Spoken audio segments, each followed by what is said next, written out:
Thank you, and good afternoon, and welcome to today's class, the Winsor Newton Poppy Field. My name is Tim DePack, and I'm from Winsor Newton, and I'll be your moderator for today's class. I'm being joined by Nicki Traikos from Life Design, who will be your artist instructor for today's class. And Nicki will be taking you through the class by providing information about the products being used and showing you how to perform some of her favorite watercolor painting techniques, all while creating this beautiful field of poppies using the Winsor Newton Professional Watercolors, along with Winsor Newton Professional Synthetic Watercolor brushes. She'll also give you a sneak peek of her next class, which is called Seascapes, and that'll be performed on July 19th at 1 p.m. Central Time. I will provide a link for that in the chat box for those of you who wish to sign up for that class in advance. There is an inspirational image for this class, which was on your confirmation email. I'll also share that link in the chat for you, for those who have missed it and want to look at it. And also, upon completion of this class, you'll be sent a survey in your email. Please let us know what you thought about the class, how we did, and if there's any particular topics you'd like to see Nicki perform in the future. This class is being recorded, and the replay will be available in 24 to 48 hours on michaels.com and the Michaels YouTube channel. Here you'll also find the class outlines with all the materials and instructions to complete this piece of art. Please feel free to follow along and paint with Nicki, or sit back and relax and enjoy the class.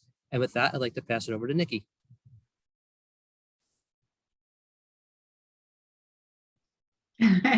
Hello, everyone. Thank you for joining me for this live painting session. I'm really excited to paint this scene that I chose for you today. For those of you who aren't familiar with me, I'm Nicki of Life Design. I'm an artist and instructor, and you may know me from my online classes called Watercolors Made Simple. I love making watercolors approachable, easy to follow, and for us to paint beautiful imagery together. So again, if you're not familiar with me, welcome. If you are joining me again from last month, thank you again. I just want to say thank you to Winsor Newton and Michaels for creating this opportunity for us to paint together. I think it's really special and unique to be able to do this. So thank you.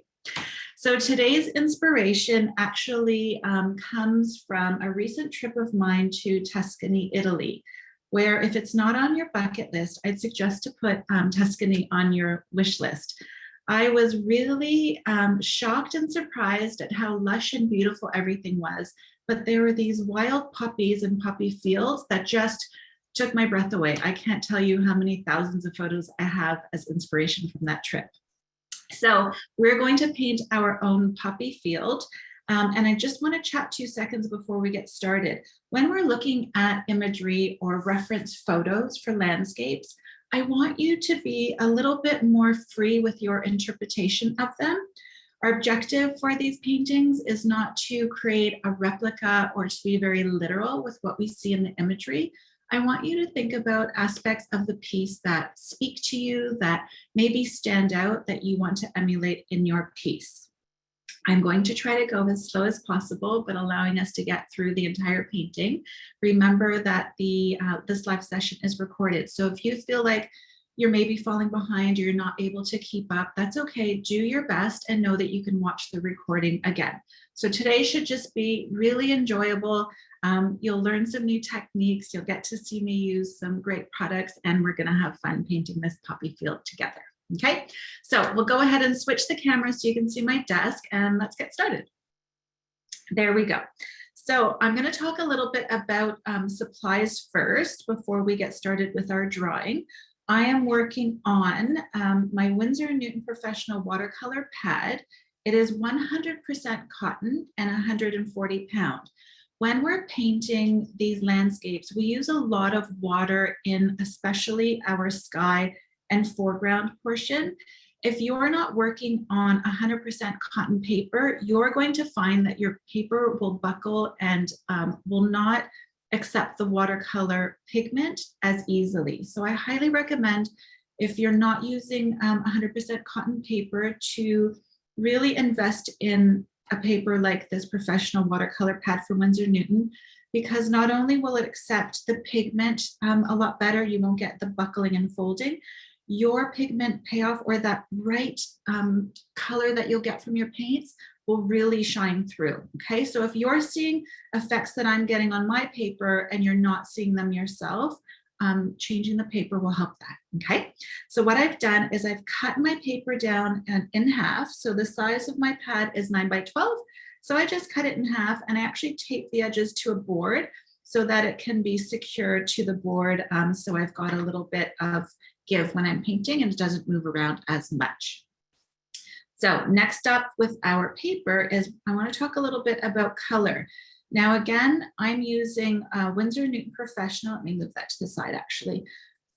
Winsor Newton Professional watercolors. I'll turn them even right side up. What I love about these is, first of all, I love working in tubes. I'm really happy when I can just dispense a little bit of paint and start painting right away. But again, the color payoff is really high, which means I can get these really nice, deep, opaque moments in my painting with little effort. If you're using a lower grade, you may find some chalkiness, or maybe your pigment payoff isn't as bold and opaque and bright. So again, using a line that is more on the professional line, you'll enjoy the painting process even more, and you'll enjoy your finished piece more. So investing a little bit more in your paints will make a difference. They'll also last a long time too, which is really important, especially if you want to keep your pieces framed. Under glass is really good, but the longevity of your piece is really important as well. We spent the time on it. We have to make sure it lasts. Okay, so next up, you would have seen that I'm using 3 different round brushes. So these are synthetic sable. So they are animal friendly, but what I really love about them is I can pick up a lot of water and pigment with the brush. Again, when we're painting these really nice loose skies, you want to make sure that your brush can really lay down that water as well as the pigment really well. And I'm using 3 sizes so that we can get even little details with this number 0, but I have a 10, a 6, and a 0. Okay, so you can see how nice and fluffy these ones are. And then I've got my nice detail in the round. And I pretty much love painting with just round brushes because I can do everything I need to with the rounds. So we have our paper. I'm going to keep my inspiration for my original sketch that I did for the class, but I also have my photo image next to me. I'm working with a ceramic palette, so you can find palettes very similar to these on Michael's website. I love ceramic just because I'm able to blend that color really nicely on the palette, and it just gives me a nice surface that I can paint on. So I do have paper towel, which will be off to the side so I can dab off my brush. I also suggest that you have a tissue or two because I'm going to show you how to paint some really nice fluffy clouds in the light sky, and I do that using my tissues. Pencil is handy. We'll be sketching in our piece before we get started. And as you're painting with me, go ahead and tag us. So you can tag myself, Winsor Newton, Michael Stores, and we have some hashtags that you can follow along with too. So I love to see what you're painting with me, so please do tag me. So here's our inspiration piece. Again, I don't want you to worry about being too literal with when we get started painting. What I want to point out is how we have a nice big open sky. We're going to keep it light. So I'm imagining it's a warm spring day. And then feeling like we're just tucked in amongst this little poppy field, sheltered by these trees. I love the color between the green and the poppy fields. So we're going to play around with a little bit of contrasting there. And then really just fill that foreground with as many poppies as we can. Okay. So when I'm looking at pieces like this to sketch, when I'm deciding, and I've cropped this piece for you, so when you're looking at other photos maybe you're taking during your travels, I want you to think about the balance in your landscape and what you want to really stand out. So I love the big open sky, and again, very off-centered. We have maybe 3/4 of the sky, our horizon line, and then we'll put in our poppy field. So go ahead and grab your pencil. Oh, and I've said that, I've taped off my page, so I've got a really nice clean edge because I love that clean edge after we've pulled the tape from our landscape. It's almost the best part at the end. Okay, so what I'm going to do using my photo for reference, I know that I want the poppy field to take up probably the bottom quarter of this piece. And don't worry about your pencil line being completely straight. I don't mind pencil lines in terms of showing through. I'm going to work a little bit darker just so you can see how I sketch in the piece, but you can always use a lighter pencil line if you choose. Now, when I'm looking at my tree line, I'm trying to determine shapes and how I can create some interest and movement for the eye to really follow in the piece. I like this big cluster of trees here. I think I will bring just about here. So if I look at my piece, that'll be a nice focal point. So go ahead and just sketch in where that tree will be. Let me make it a little darker for you. And I want your pencil lines to be really nice and fluid. Don't worry about them being straight. So I'm just following my eye across my page and creating some interesting moments with that horizon line. Okay, so I don't want it to be exactly like the photo or even the sketch that I replicated, but I do want to have an idea for where my trees will be as I start to paint them in. And the last tree that I want to put in is this really nice curved one. And I'm just going to draw in where the trunk will be because I want the leaves to be really nice and wispy. Okay, so go ahead and get your piece drawn in. I'm going to start with the sky, and I've grabbed Prussian blue. And let me move my palette a little bit so you can see. I have quite a few colors that we're using today. So I'm going to move my palette back and forth so that you're able to see that. And what I'll do is dispense color as we go, and that will hopefully slow the process down for you as we follow along. So grabbing my number 10 brush, when we paint the sky, we really want to make sure that our paper is really nice and wet. So I'm grabbing my number 10 brush, using it on the side. You can see how much water it picks up. And you want to get your sky really nice and wet, even go down over your tree line because we want that sky to be painted behind the trees. Don't worry about going over top of them. And make sure your paper, again, working on 100% cotton, like the Winsor Newton Professional pad that I have, will allow you to paint. You can see that sheen. Can everyone see that okay? You can see that really nice sheen. That's how much water you want down on your paper so that once we start putting in that Prussian blue, it will move and spread and give us a really nice sky. Okay, so waking up my Prussian blue, go ahead and move that down for you. So again, look how beautifully pigmented that paint is. It's nice and opaque and deep.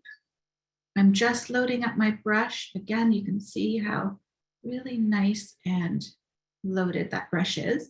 And starting from the top, so looking at my reference photo, I can see that the top of the sky is a little bit darker than the bottom.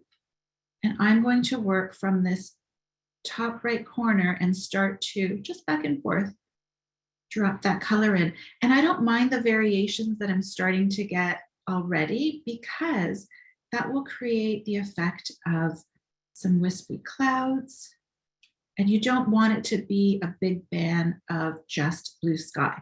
Remember that your painting will dry lighter than what you see on your paper.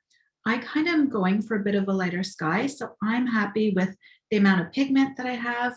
If you wanted to add a little bit more, maybe I'll just add a little bit of dark Prussian blue in areas here and there. Go ahead and pick up a little bit more and just let your brush move really loosely. Don't be too rigid at this point. The more you work it, the more your clouds will feel a bit stiff. So be really nice and loose. So I'm just grabbing one of my tissues and almost balling it up. So I have a smaller point and I've got a bit of control. And again, looking at my image, I can see there's some clouds that are more at the bottom horizon area near the trees. And I'm just going to start to dab to lift up that pigment. So again, really good, highly pigmented paint will lift really nicely if you are working on your cotton paper. Okay, so if you're not getting this effect, it's a little bit challenging. Again, paper and paint make all the difference. Oh, I really like how that turned out. So again, not wanting to replicate, I just want the idea of a really nice blue sky with some big, fluffy, dreamy clouds. And you can even go in and accentuate the tops of the clouds. And again, you can see I've got just a little bit of water using my big fluffy brush, mixing up a nice transparent amount of paint this time. And I can even just go and drop it in. So my paper is still wet and I can deepen areas if I choose. And if you're looking at that and yours is maybe getting a little too dark or out of control, that's okay. Wipe off your brush. So I just dipped it in my water and I've just dabbed it onto my watercolor or my paper towel, just like that. And you can go ahead and blend it. So while your piece is still wet, you're in control. And that creates a really nice shadow for our cloud line. Perfect. So see, really easy. Should be able to paint in those clouds without having to fuss too much, and then we'll just let it dry. So it will dry a little bit later.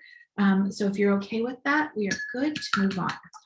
So next up, I want to lay down our first layer of our foreground. So again, using a clean brush, so I've just dabbed it into the water.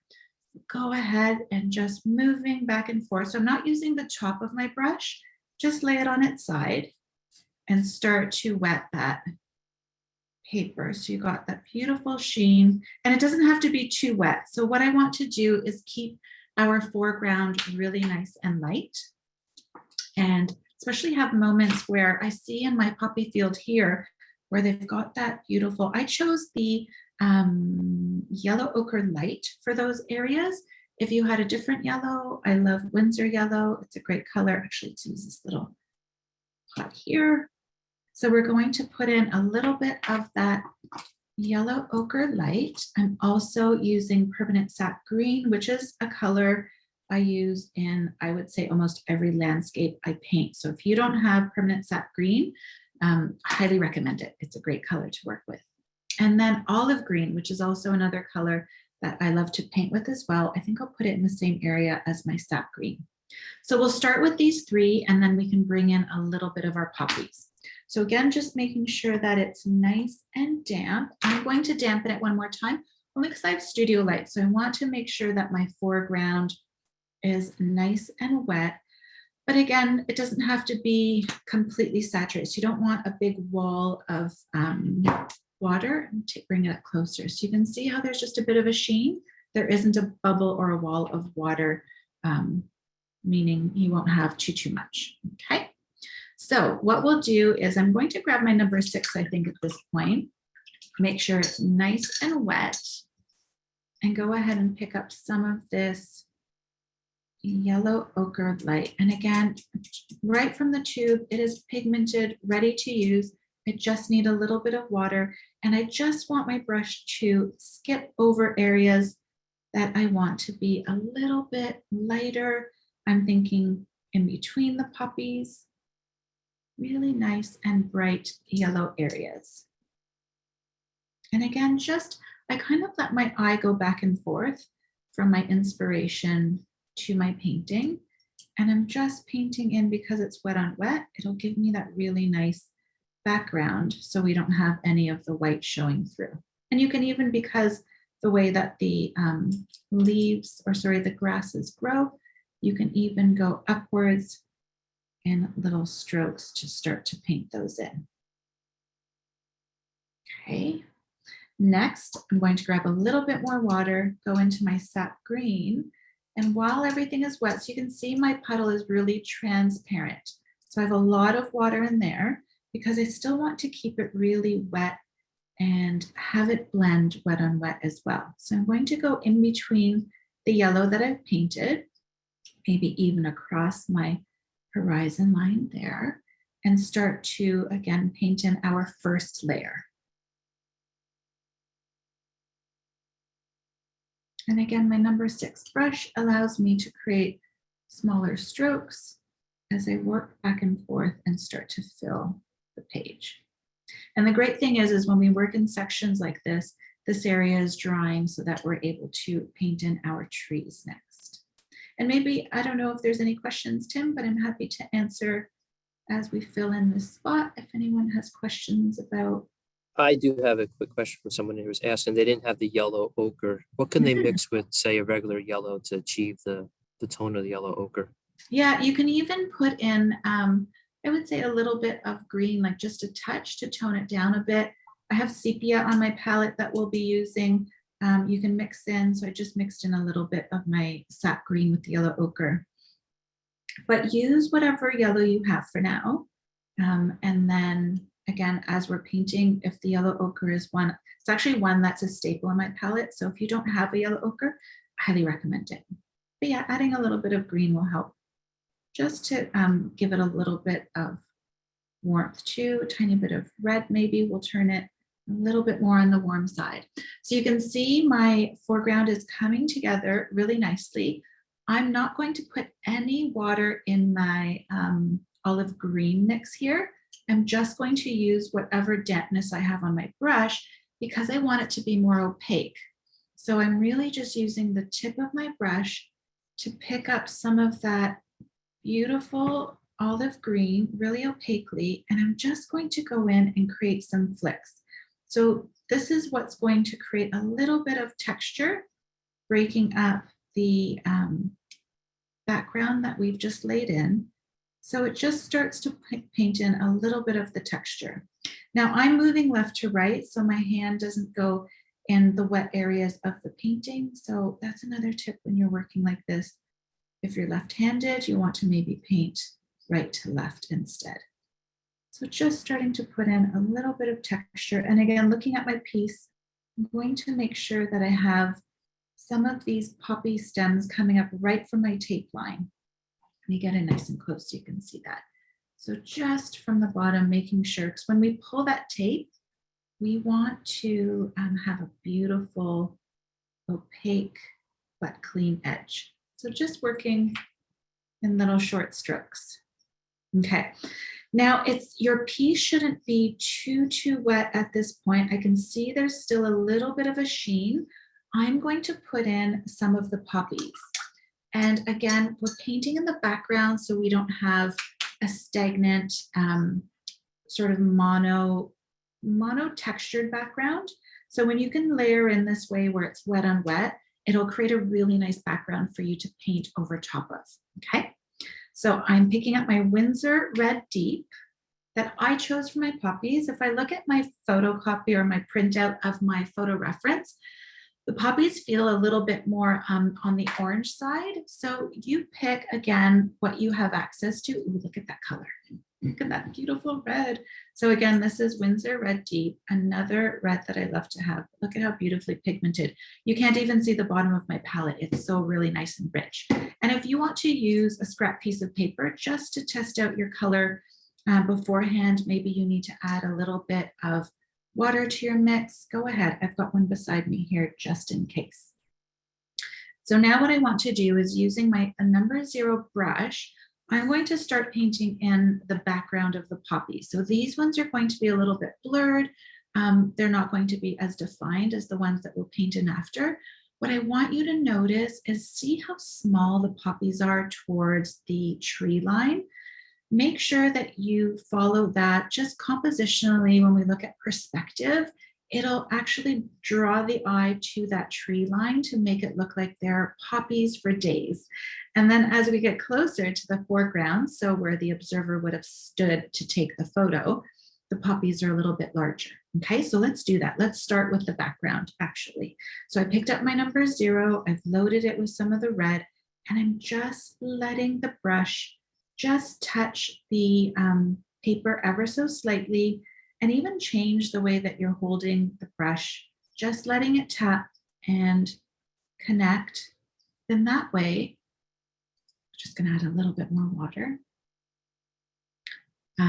Your poppies won't look like they're in lines. You want them to be a little bit more spread out and less contrived. It'll look more natural. So there's my background. My paper is still wet.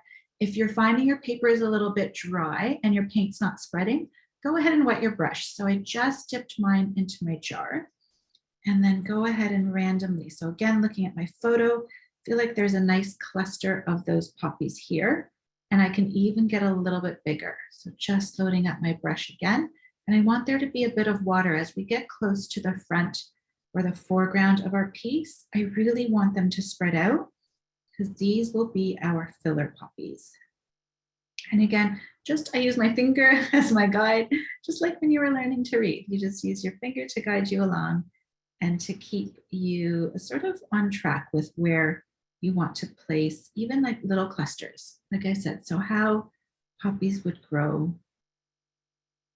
I have to say I have, like I said, I don't know, thousands of photos from that trip. My husband was really good about pulling over the cars so I could take photos of these poppies that just grew everywhere. So when you're looking at landscapes, paint what you love and what maybe creates a memory for you or a feeling. And you really enjoy that process of painting.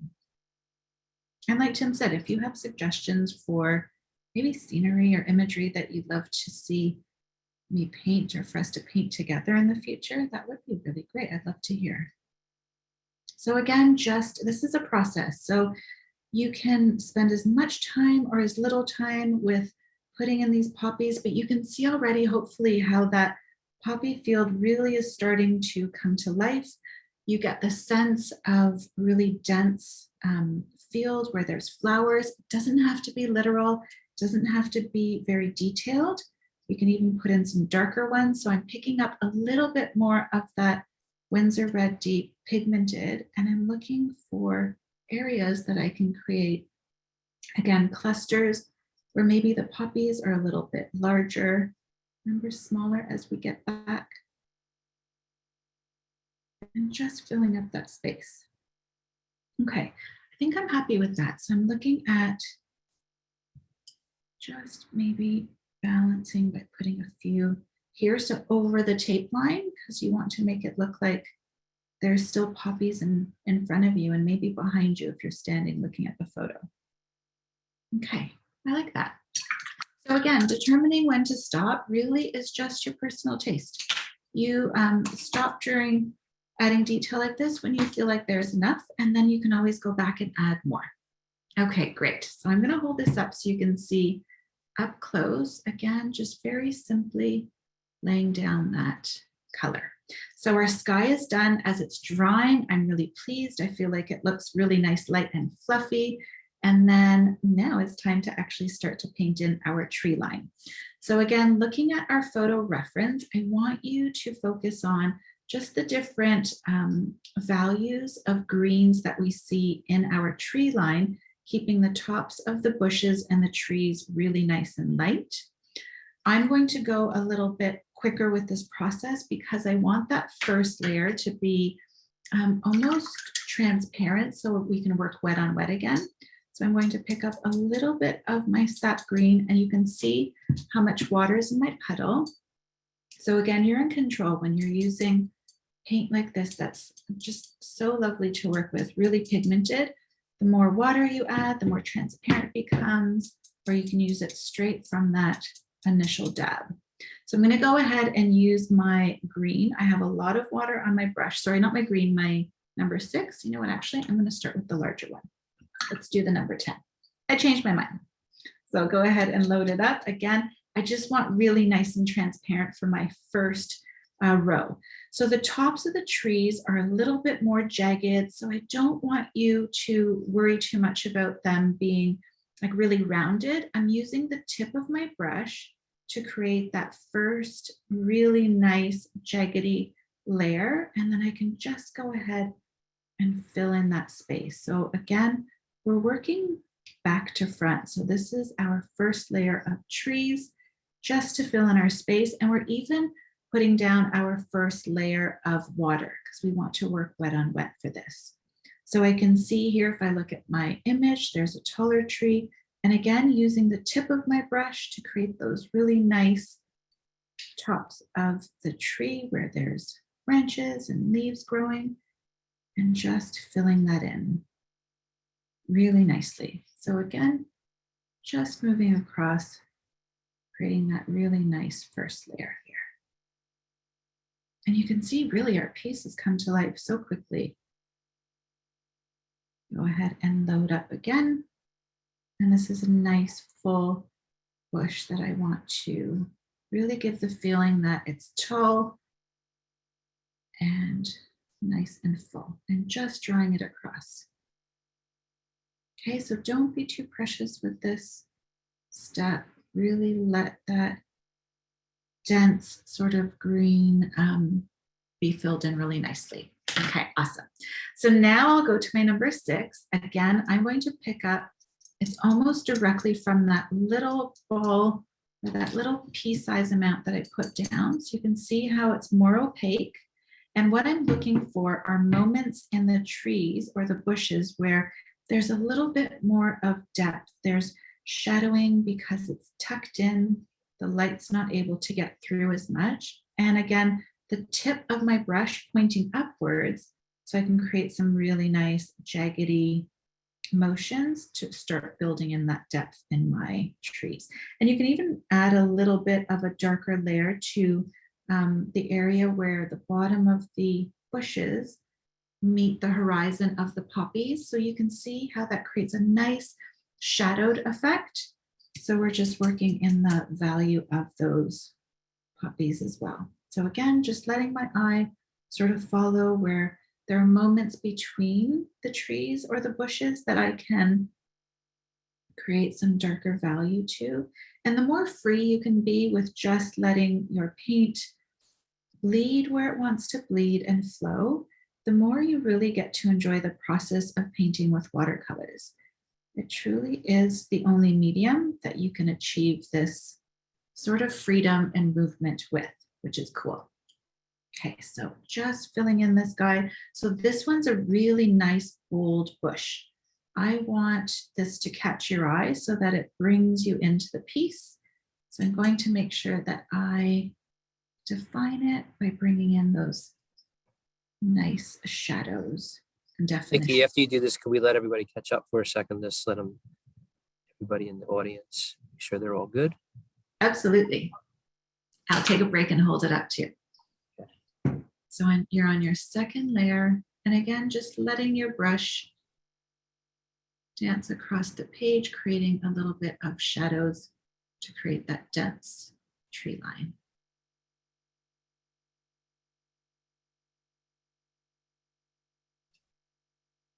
Okay.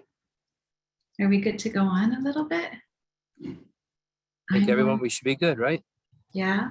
And again, if you can't keep up entirely, just put in that next layer that I'm working on, and maybe listen to the tips as you go, and then you can rewatch as well. But if you can only get your first layer of trees in, don't feel pressured. This should be really relaxed and enjoyable. I feel like I have so much to show you, so I try to jam pack it. But yeah, I love that Tim slowed me down. Thank you for that.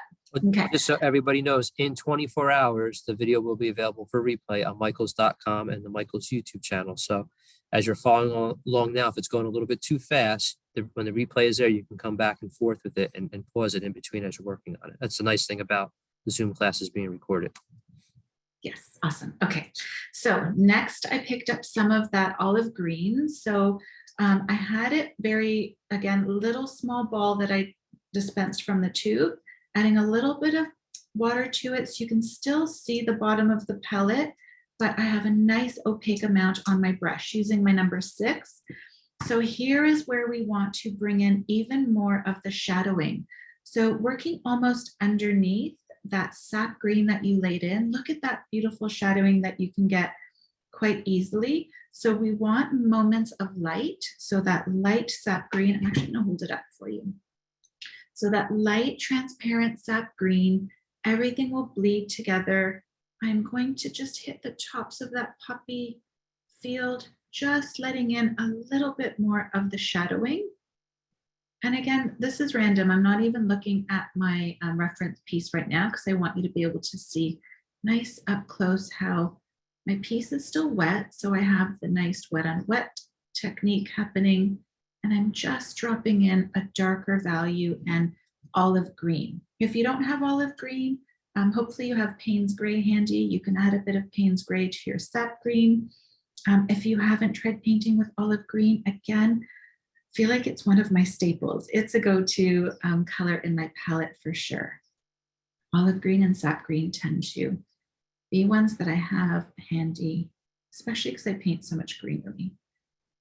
So again, I'm just back and forth looking at moments where I can create just the illusion of some shadowing, darker leaves, and just mimicking what I'm seeing. So I need a tiny bit more of my olive green because we will be using olive green in our field. And actually, while I'm at it, we'll go ahead and add a little bit more of our sap green. Perfect. So picking up a bit more, adding a tiny bit of water just so I have that nice slip So again, working on a ceramic palette, I feel, or an old plate if you have one handy. And then just dropping in, might even need a bit more water here.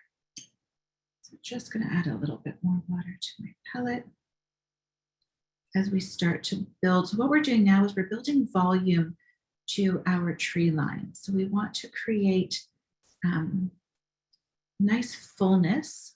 And so our piece isn't flat. So if you're finding sometimes you're looking at your painting and you're not quite sure what it needs, you probably need a little bit more of a value range. So some darker colors mixed in with some of your lights. Okay, so I feel like this might be a good place to let that tree line dry a slight bit. Before I move away from this and continue with our poppies, I'm going to grab my sepia. So sepia is a really nice neutral, I want to say a brown tone that has a coolness to it. I use it a lot for tree trunks and bark. I don't use black, so I tend to mix sepia with a little bit of Payne's gray to get a nice dark effect. Let me hold it up for you. So I just picked up my 0 brush and I'm going to define just ever so slightly the bottom of that trunk. And I'm just letting my brush skip. Let me hold it up again for you. I'm just going to define the bottom of that tree that we drew off to the side, just to start to get an idea of where I want to put it in our piece. Once our tree line dries, we're going to paint in that tree. That's really nice and wispy. I'm excited to show you how to do that. Okay, again, just because I want it to be a little bit dry when we start to work on it, and I do want a guideline. So I'm actually going to just pull it up a little bit. So just, again, let your brush be really light and free when you do that. And we'll go ahead and add another layer to this once it's a little bit more dry. Okay, so let's go back to our poppy field. At this point, your piece should be dry at the bottom. I just felt mine, it doesn't feel cool to the touch, which means it's ready for us to paint on a little bit more opaquely. I'm going to start with my yellow ochre light. So I'm just waking it up. Again, with my studio lights on, things tend to dry a little bit quicker. I'm just waking it up with a little bit of water, and I want this layer to be more opaque. So I'm going to test it out on my scrap paper, and I like how nice and opaque that is. So I will go ahead and go with that. So I just dabbed off a little bit of that water. So I'm looking at my reference piece here, and in very short strokes, let me hold it up for you. I'm going to start to draw in, and I'm almost letting that number 1 brush just touch the top of my page. So I'm just adding in some nice strokes to make it look like we have some grasses that are maybe starting to yellow. I have some nice texture. So it's very subtle. I'm hoping the camera will pick it up. Let me get a bit closer for you. But when you are working on your piece, hopefully in person, you'll see that it just offers a variation to that soft background that we've painted in. So now we're adding some interest by adding texture, but also color. Okay, so just in short strokes, I'll look at my reference as well, and I can see there are pockets and areas where the yellow is a bit stronger, and we're just going to paint in. Again, just looking for moments where you can add a little bit of that definition with the yellow ochre. Okay, and you decide how much of that detail you want to add. This is something that you can even go back to. Maybe the next day you can use a drier brush, a smaller detail brush. I'm just going to pick up some of this sap green as well to create a little bit more of the textures in front. I'll show you a little trick here. So I have the tissue. I'm just using the tissue to really create a nice fine tip, so I can go ahead and paint in, again, little strokes, and my brush is quite dry. So by putting in these, okay, my reference, by putting in these shorter strokes, they're not as long as the first ones. With a dry brush, it's almost like using a pencil, where you can create some nice opacity.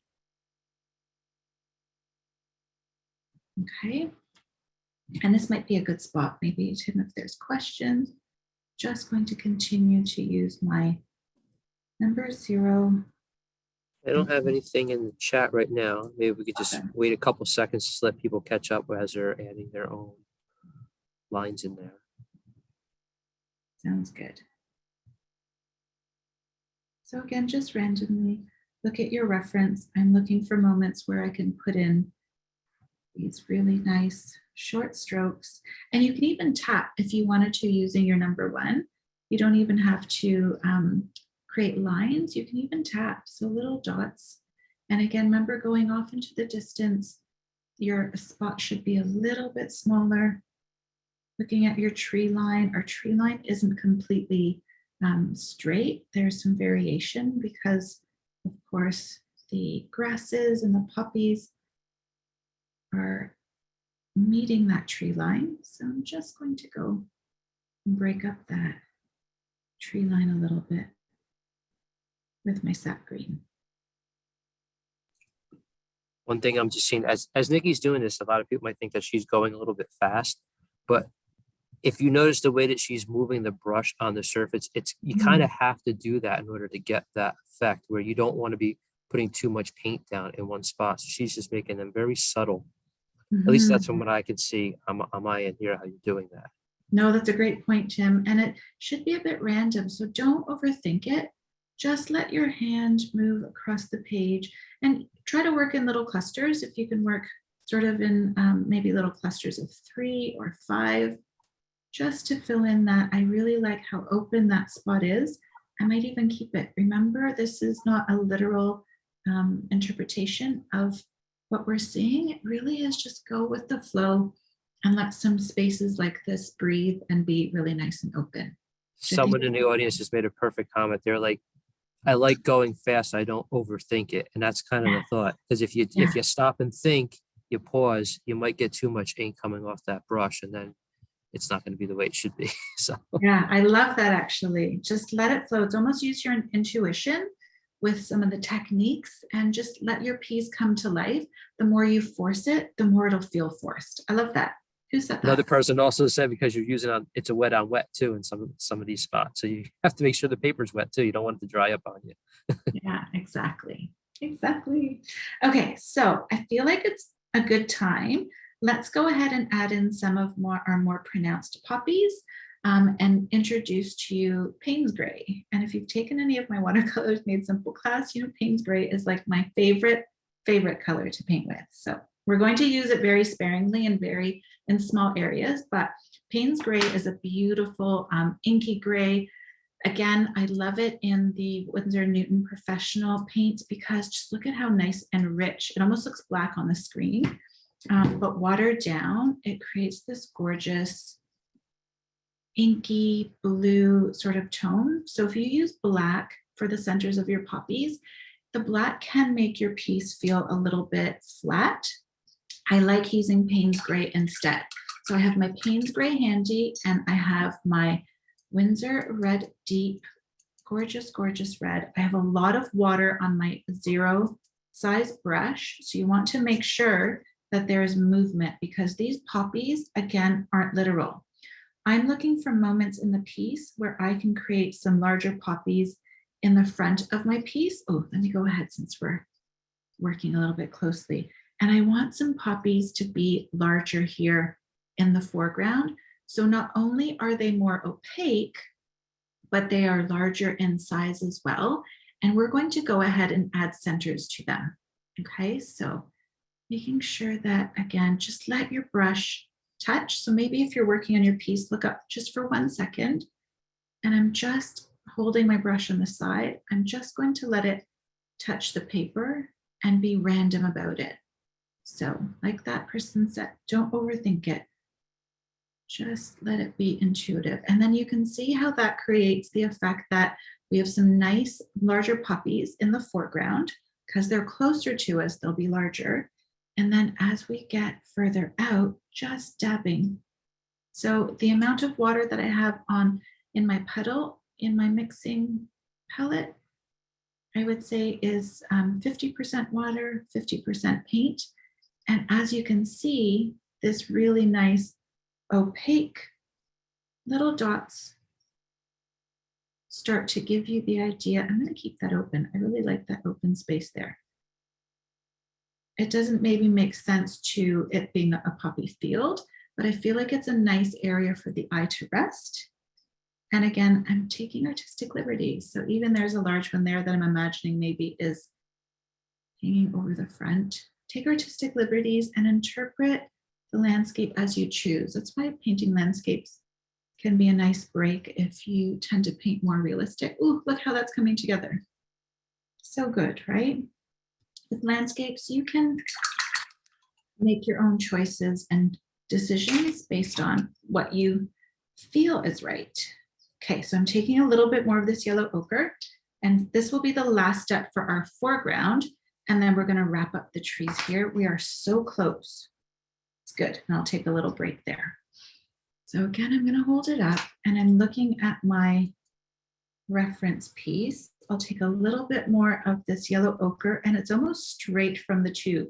So my brush is really dry, and I feel like I just want to paint in a few more of these yellow strokes. I have a lot of green happening in the trees here, but I almost want to bring in more of the yellow ochre. It's a really nice complementary color to not only the green, but the red. So I really want to bring that in. Again, I'm just going to create a bit of texture here, keeping that spot open. And similar to the poppies, I'm just dabbing, just creating short strokes. Smaller as you get to the back, of course. Ooh, and I see there's a bit of space here. Let's go ahead and fill that in. And then larger in the front. Okay, and that feels good to me. And again, like I said, tomorrow or later this afternoon, you can look at your piece again and decide if you want to add more poppies. And if you feel you do, go for it. I don't want you to hold back. So the last step on our poppy field here, I'm just going to show you again this Payne's Gray, adding a tiny, tiny bit of water to my brush. So there's a bit of movement.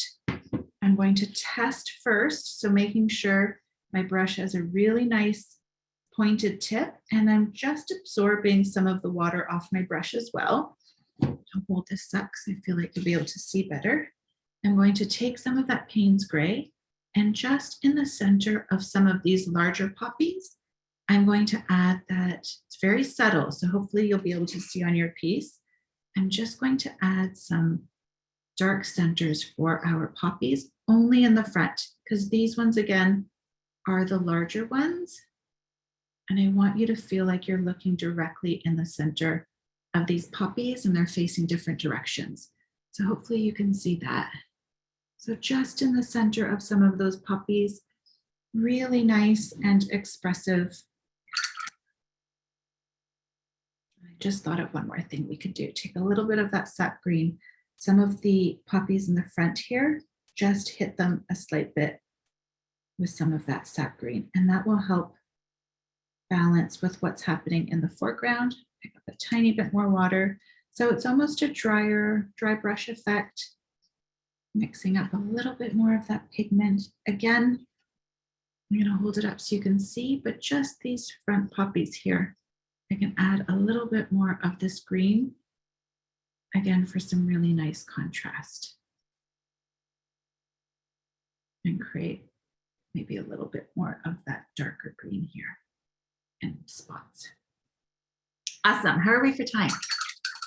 We are going to go over. So if you can't stay with me until the very end, thank you for joining me. But there's a few more steps that I want to do. We're so close. So now if I look at my piece, I want to start to drop in more of these dark areas. But first, I'll go ahead and add some of our nice transparent leaves. So I have lots of water in my brush. It's a number 6. If I look at this tree here, I can see that it's wispy. I have a nice open canopy. It's kind of hanging over. So I'm just using the side of my brush, so not the top, just using the side, because doing so will make it look like I have little tiny leaves that are starting to form on this tree. And you can vary them. So I've got some nice larger sized leaves, and I'm just tapping to create some even smaller leaves to start to fill in that canopy, because that creates a really nice focal point and interest to our piece. So I'll grab some of my olive green. So that was sap green. I'll grab some of my olive green and I'll just go close to where I put in that wet sap green to create a little bit more depth. So you can see how it's starting to really create volume in that tree, and just letting the watercolor do its thing. Remember, vary your stroke. So I have just little dots to make it look like there are some leaves that are more sparse and smaller as well. Okay, and we'll leave that guy at that. But now that we have these leaves painted in, I'll grab some of my sepia. So again, really nice with my number 0, really nice and dry, but working through with the tubes, I'm able to get some nice opacity and just painting in some of the branches. Let me get nice and close for you.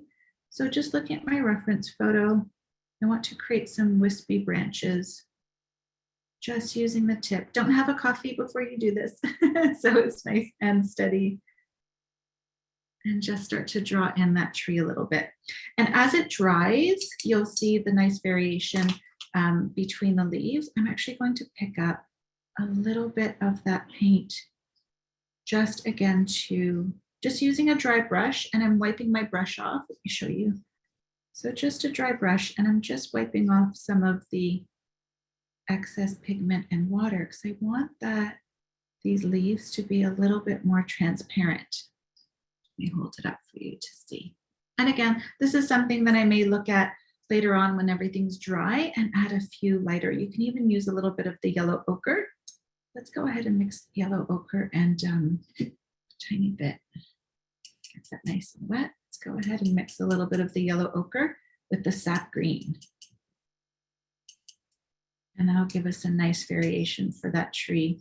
Again, because it's so unique to what's in the tree line, I almost feel like I want the eye to be drawn to it. I'm looking at my reference photo, deciding how much I want to add to it, how much personality I want to give it, if it flows over, but I'm pretty happy with that. Okay, so last trick, and this is something that I love to do with Payne's Gray. I'm going to take some of my Payne's Gray, and I think what I'll even do is bring my palette down a slight bit. Take some of my Payne's Gray so you can see how nice and transparent and inky that is. And I'll take some of my sap green, mix it together, and it gives me this really nice, I call it a moody green. So you can see how really nice and dark that is. Adding a bit more water to the mix. This will be our last step for the tree, so we're so close. I'm going to start to paint in a little bit more of the dark, almost shadowing within the branches of these trees. So again, just let your brush skip. My brush is pointing upwards, so it does create that nice rounded tip. And I'm looking at areas here in the foreground, at the front of my bushes that are a little bit more shadowed. So the sun's coming from behind, and I'm just creating a little bit more shadow within these bushes to make them look really nice and dense. And if you've made it this far, amazing. That is so good. Congratulations, because I feel like I did have to move a little bit more quickly. So that's awesome if you're still with me and painting along. Love it. And again, because I'm using the tip of the brush and pointing upwards, it just does give you the effect of looking like your strokes are branches or leaves, sorry. And just moving across. So this little bush here, he's really nice and dark. So I'm going to mix up a little bit more of that Payne's Gray, grab a little bit more of my sap green, and it feels more concentrated. So if you need to, always test it out. I'm going to add a bit more water to my mix so it's nice and flowy. And then just filling in really nicely the front of that bush. So I want it to feel bold in contrast to this wispy one. I want it to feel really nice and bold.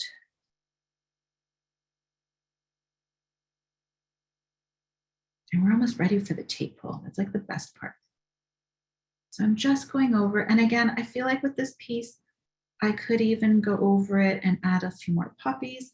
We won't do it here today, but I can even finish that up in post to show you. But look at that nice depth. So again, we're creating a nice variety of values. So with the light from our first layer and adding this beautiful depth to the front of our bushes.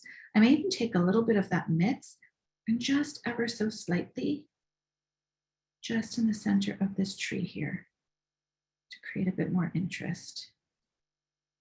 And this is where I recommend you step back, have a look, take a breath, and enjoy again the scene that you've just painted. And I think we're ready for the tape pull. We're good to go. We're at a good spot. This is what I've been waiting for. The best part always. So again, using whatever tape you have, just make sure when you're pulling your tape, in order to save that top layer of your watercolor paper, don't pull up, always pull down, so almost parallel to your page. So that way it really just protects that top layer of your watercolor. Look at that clean edge, the best. And I have something else that I didn't tell you last painting session together, but I'm going to encourage you to do. So look at that. And again, it doesn't have to be identical, but we get the idea and the feel for the piece. Go ahead and grab your pencil and sign your painting and put today's date. So we're the 21st, 22nd year, and that way you can look back at it. Paint this a few times. Don't feel like that you only have to paint it once or you can only explore it once. Paint it a few times and see how you can create variation with the piece and play around with even how you approach it. But that's how I'd interpret this beautiful poppy field. Do you want to see what we're painting next month? What does everyone think? Do you want to see everybody want to see that? I think we should. I've been sharing the link for people to get a little bit of a glimpse. I'm in the I stole your thunder for a bit there. What's that?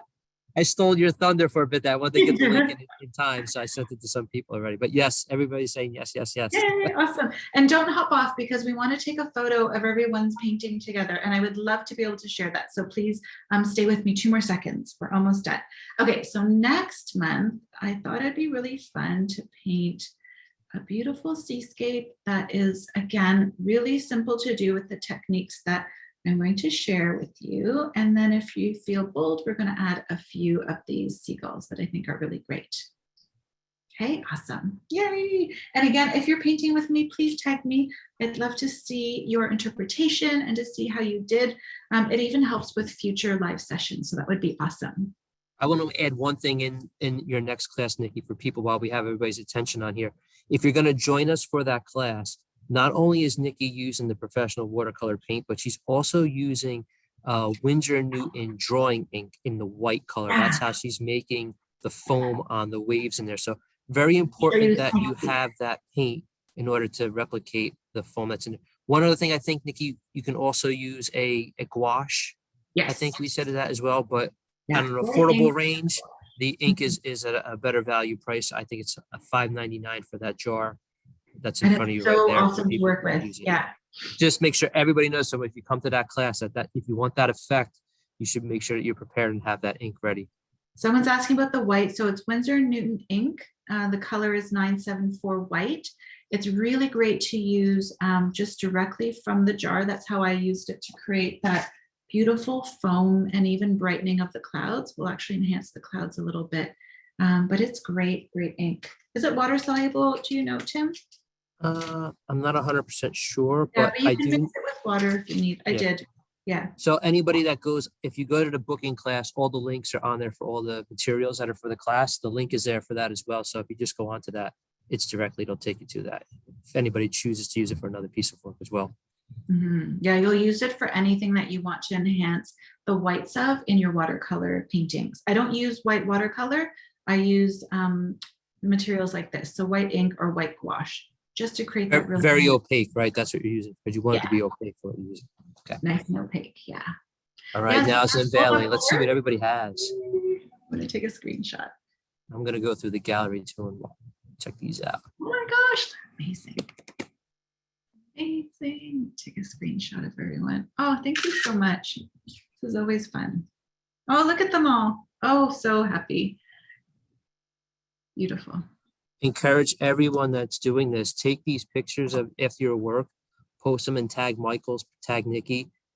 There's a good chance that your piece of work can show up on a Michael's email one of these days in the maker gallery. So Yeah, and I love to please share as well. Love to share in my stories. So yeah, please do tag. great job, everyone. Excellent work. Amazing. Thank you again. Thank you, everyone. Thank you, Winsor Newton and Michaels. This has been great to spend this time with you. I'll see you next month, hopefully. Thank you, everyone. Okay.